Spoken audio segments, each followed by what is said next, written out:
L'image du jour qui résulte d'un décret signé par Donald Trump, le président américain, et la voici, cette image, vous allez la découvrir, c'est celle d'un passeport. Les États-Unis n'en délivrent plus avec le genre X pour les personnes non binaires. Le pays ne reconnaît désormais que les deux sexes, masculin ou féminin, en réaction de cette actrice. Réalisatrice Hunter Schaeffer qui réagit donc à cette nouvelle législation.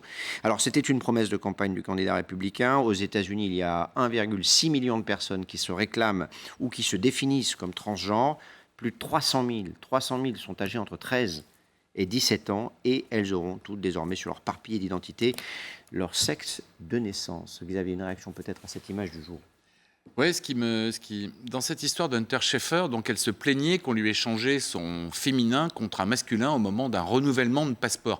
Ce qui me paraît fou, c'est que l'administration américaine s'est très très vite mise au diapason de ce que demandait Trump. C'est-à-dire que le décret est passé, il l'a signé, vous vous souvenez, dans son bureau, en grande pompe, avec un grand cérémonial, en faisant un show assez extraordinaire. Et très très vite, l'administration va vérifier les états civils et rectifie quand la personne est née homme, elle met homme sur le passeport. Hunter Schaeffer, elle est devenue femme de sa volonté quand elle était adolescente.